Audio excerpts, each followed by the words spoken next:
Mes chers élèves, bonjour. Aujourd'hui, on va essayer de travailler sur un exercice modèle concernant le chapitre numéro 2, travail et puissance d'une force. Bien. D'abord, je vais essayer de lire l'énoncé. Une voiture tracte une caravane de masse M égale à 800 kg sur une route rectiligne horizontale. L'ensemble se déplace avec une vitesse constante V égale à 72 km/h. L'intensité de la pesanteur vaut G égale à 10 N par kg. La force de frottement s'exerçant sur la caravane, supposée constante, a pour valeur petit f égale à 200 N. Donc, la première des choses, on sait que le déplacement s'effectue horizontalement et avec frottement. La question, c'est la suivante. Calculer la valeur de traction F1 exercée par la voiture sur la caravane. Donc, on va essayer de calculer la force de traction F1 exercée sur la caravane. Donc, on va assimiler la caravane à un solide S, qu'on voit ici. C'est un solide S, par exemple, de centre de gravité G. Donc, avant de calculer cette force S, donc, je dois essayer de fixer le système à étudier. C'est le solide S ou bien la caravane. Et on va essayer de faire le bilan des forces exercées sur la caravane. Donc, comme vous constatez bien que l'ensemble des forces exercées sur la caravane, toujours vous avez, il a une masse M égale à 80 kg, donc il y a un effet d'une force notée P, c'est le poids de la caravane, qu'on va noter P ici. Bien, je suppose bien sûr que le sens du mouvement s'effectue dans le sens de gauche à droite. Bien. Et vous avez une autre force qu'on va appeler R, c'est la réaction du plan horizontal. Et comme le mouvement s'effectue avec frottement, donc on va essayer de représenter R un peu incliné dans le sens inverse de déplacement. Bien. Donc, comme vous voyez ici, R, il a le sens R de déplacement. On va la noter R. Bien. Et puisque cette force, vous avez la force de traction du fil, ou bien de voiture, qu'on va noter F. Très bien. On va noter cette force-là par le vecteur F1. Donc, vous constatez bien que le solide S est soumis à trois forces avec une vitesse constante. Ah bon, donc, d'après le principe d'inertie,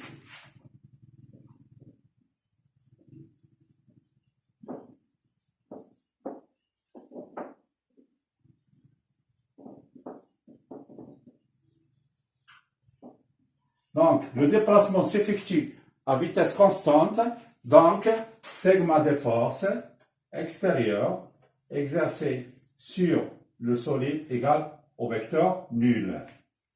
C'est-à-dire quoi?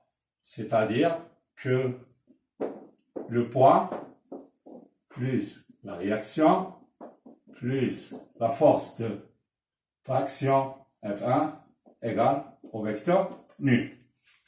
Donc, une fois qu'on arrive ici, je suis obligé de représenter les deux axes OX et OY, ce qu'on appelle le repère cartésien. Bien. Donc, il faut bien choisir les deux axes OX, OY.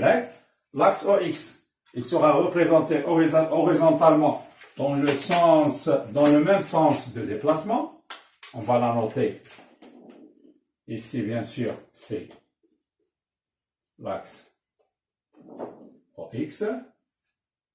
Et l'axe OY, il sera perpendiculaire vers le haut.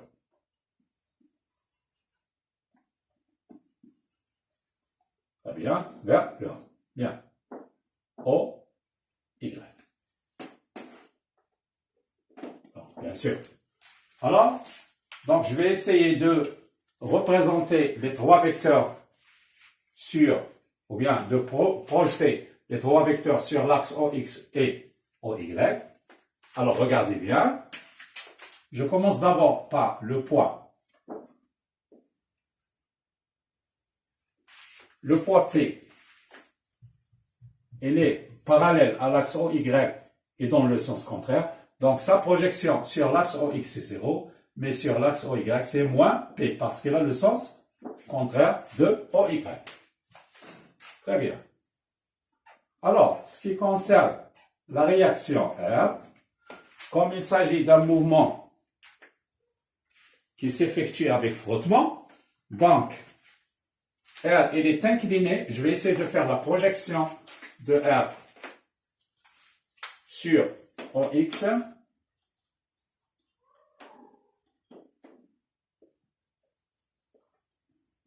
Donc, regardez bien, ça c'est F. Et de l'autre côté sur OY, vous avez RY.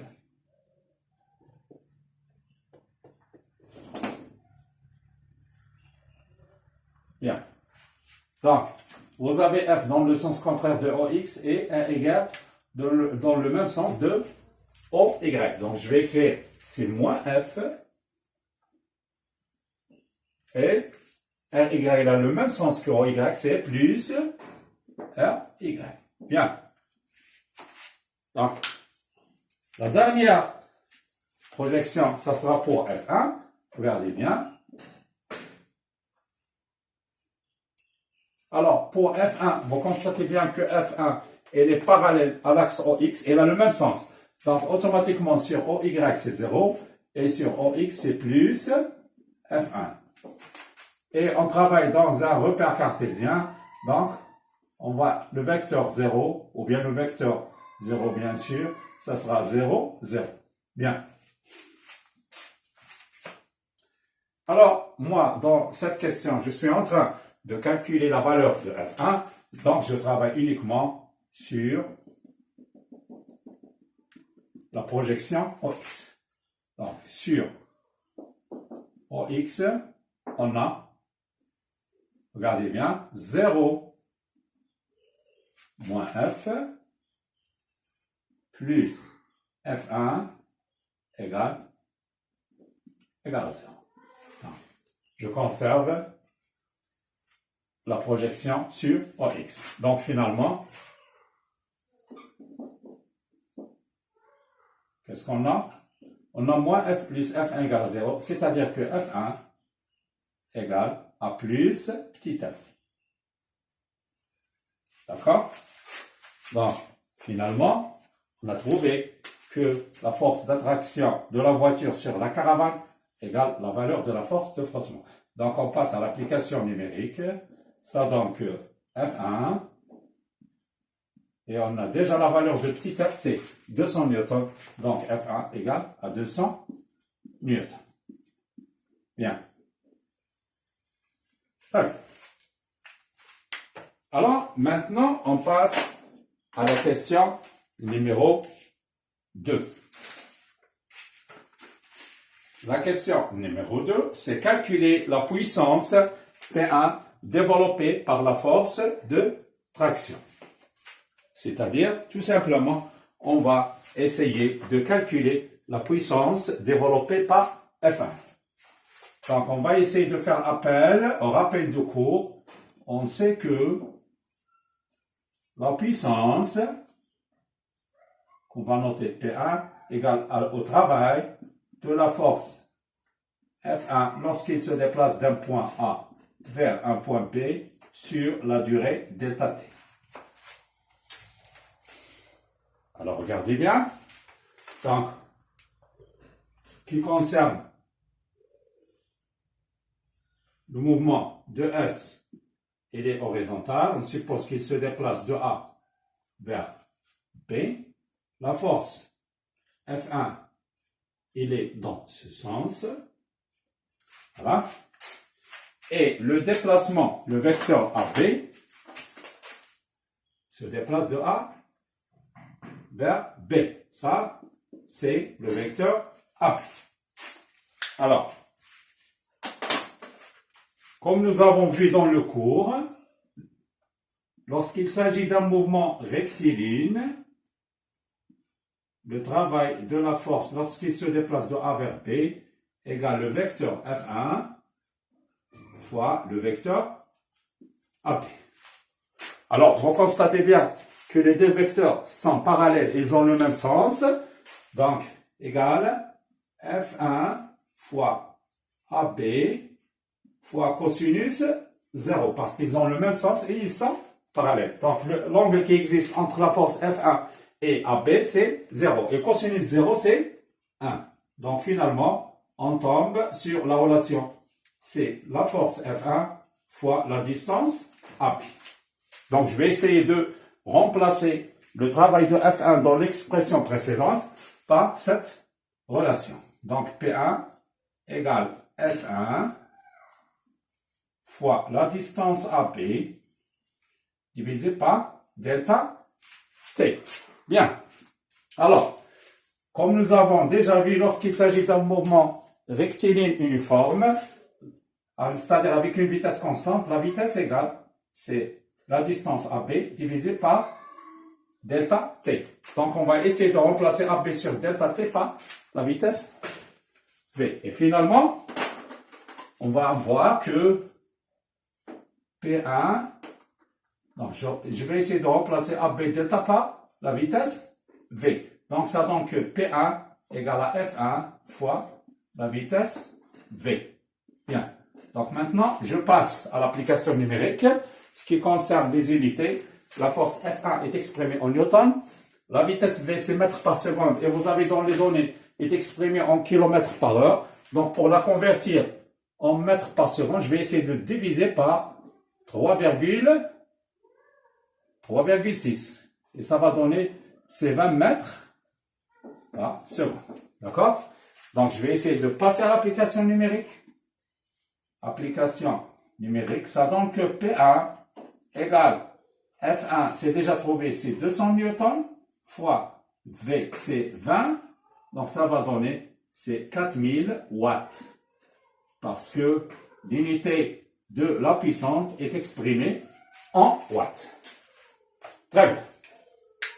Je pense que les choses sont très claires. Alors, maintenant, on passe à la suite de l'énoncé. On passe, bien sûr, à la figure 2. Donc, je vais essayer de relire l'énoncé une deuxième fois. La voiture et la caravane se déplaçant maintenant sur une pente formant un angle alpha égal à 30 degrés. Nous avons changé le plan horizontal par un plan incliné d'un angle alpha égal à 30 degrés.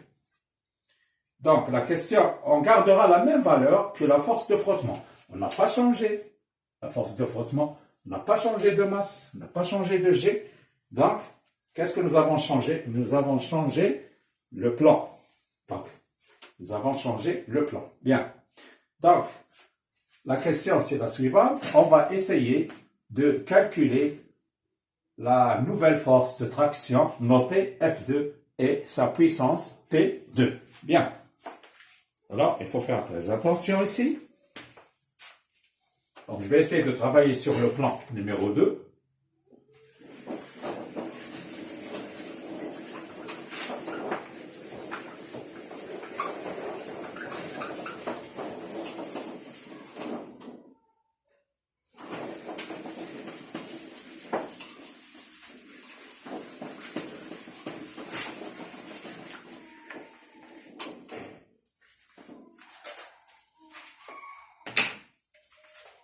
Troisièmement, c'est calculer la force de traction notée F2 et sa puissance notée P2.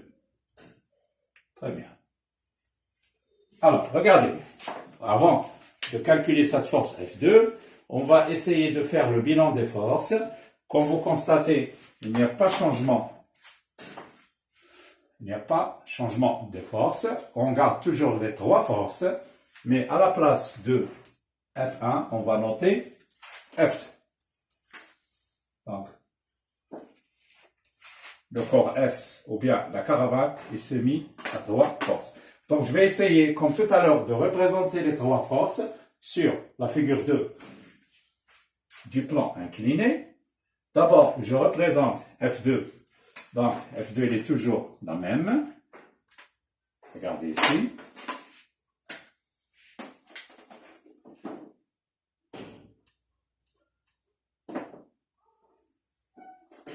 Ça, c'est la force F2. Comme tout à l'heure, je vais essayer de représenter les axes OX et OY. Je pense que le mouvement s'effectue dans le même sens, c'est-à-dire de gauche à droite. Et je vais essayer de représenter l'axe OX comme ça. Ça, c'est l'axe OX. Et l'axe OY, ça sera perpendiculaire à l'axe OX, c'est-à-dire au plan incliné. Bien. Ça, c'est OY. D'accord? Donc, je pense que les choses sont claires. Je vais essayer de prolonger un petit peu l'axe OY. Voilà. Bien. Alors, maintenant, je vais essayer de représenter le poids comme tout à l'heure. Le poids, il est toujours vertical, c'est-à-dire, il est perpendiculaire au plan horizontal. Ça, il est perpendiculaire au plan horizontal, comme tout à l'heure. Ça, c'est le poids P. Et l'angle effectué entre P et OY, c'est le même angle alpha. On peut démontrer ça mathématiquement. Ça, c'est l'angle alpha. Regardez bien.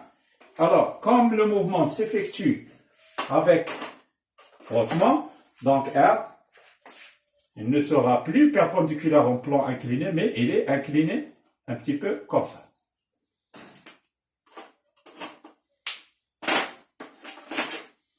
Donc, R, il sera un peu incliné. Voilà, R, il sera un peu incliné. Comme ça. Voilà, R, il sera un peu incliné par rapport à l'horizontal. Bien. D'accord? Il sera un peu incliné. Donc, regardez bien. Et on va essayer de faire la projection de R sur OX et sur OY. Donc, je prends la fin de la flèche R et je vais essayer de faire la projection sur OX. Alors, regardez bien, il faut bien savoir représenter les projections des forces de frottement. Donc, la perpendiculaire ici, comme vous voyez. Et cette force-là, elle est notée F. C'est la force de frottement qu'on a donnée. Et l'autre, ça sera la projection de R sur OY. Donc, il faut bien prendre l'angle droit sur OY. Et ça sera noté R, Y. D'accord? Donc maintenant, je vais essayer de projeter les vecteurs P, R et F2 sur OX, OY. On a déjà travaillé sur ce modèle-là. OX, OY. Bien. Alors regardez, ce qui concerne le poids P sur OY, c'est PY vers le bas. Et sur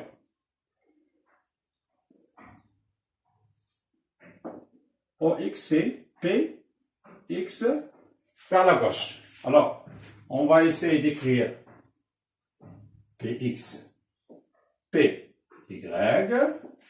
Et avec PX, il a le sens contraire de OX. Donc, je vais ajouter les signes moins. Et de la même façon, PY, il a le sens contraire d'OY. J'ajoute aussi le signe moins. Donc, ce qu'il faut savoir, on a déjà travaillé sur ça. Donc, vous constatez bien qu'on peut former un triangle rectangle ici en faisant la translation de Px ici. Et si on passe au sinus alpha, ça donne Px sur P, c'est-à-dire que Px égale P sinus alpha. Et Py, c'est P cosinus alpha. Mathématiquement, on peut déduire Px et Py. Plus, de la même façon, on va essayer de projeter le vecteur R sur OX et OY. Regardez bien, R sur OX, on a le vecteur petit f, c'est la force de frottement, et sur OY, on a RY. F sur OX et Y sur OY. Mais on doit savoir, est-ce qu'il s'agit d'un signe plus ou moins?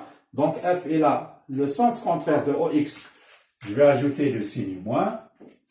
Et RY, il a le même sens que Y, j'ajoute le signe plus. D'accord? Et F2, donc je pense que c'est facile. Regardez bien sûr le schéma. F2, il est parallèle à OX, il a le même sens que OX. Donc, pas de projection sur OY. Et sur OX, c'est plus F2, parce qu'il a le même sens et il est parallèle à OX. Et ce qui concerne le vecteur 0, sur OX, c'est 0, et sur OY, c'est 0. Alors, il faut faire très attention. Moi, je suis en train de calculer la force F2 de traction, donc je travaille directement, uniquement sur la projection OX. Donc, sur OX, qu'est-ce qu'on a? On a moins Px, moins petit f, plus F2 égale à 0. Bien sûr, je remplace Px par P sinus alpha avec P égale à 1 fois G. Donc P, c'est toujours C1 fois G. Donc Px, c'est quoi? C'est 1 fois G sinus alpha. Donc je vais écrire c'est moins 1 fois G sinus alpha moins petit f plus F2 égale à 0. Finalement, on va tomber sur la valeur F2. F2 égale à quoi? Donc, je vais essayer de changer de membre. Moins mg sinus alpha, c'est plus mg sinus alpha. Et moins petit f, de l'autre côté, ça devient plus grand petit f. Bien. Donc, je passe à l'application numérique directement. Application numérique. M, c'est 80. C'est 800 kg. G, c'est 10, ça donne 8000. Sinus alpha égale, sinus 30 égale à 0,5. Donc, 8000 fois 0,5. Je pense, donc il faut faire très attention ici. Donc, 800 fois 10, c'est 8000, fois sinus 30, ça fait 0,5. 8000 divisé par 0,5, c'est 4000. D'accord? C'est 4000. Plus petit f, c'est 200 newtons. Et finalement, ça donne que F2 égale à 4200 newtons. D'accord? Bien. Je pense que les choses sont très claires.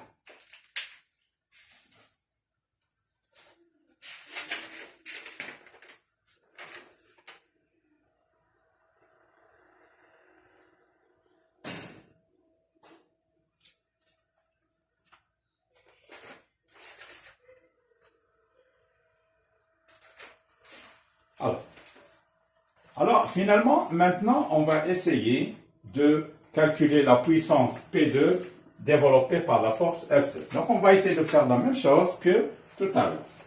Donc, j'écris que soit la puissance P2 égale au travail de la force F2 lorsqu'il se déplace de A vers P divisé par delta T. D'accord? Donc, sur le schéma ici, on va essayer de s'intéresser uniquement sur la force F2, le déplacement AB, qu'on voit ici.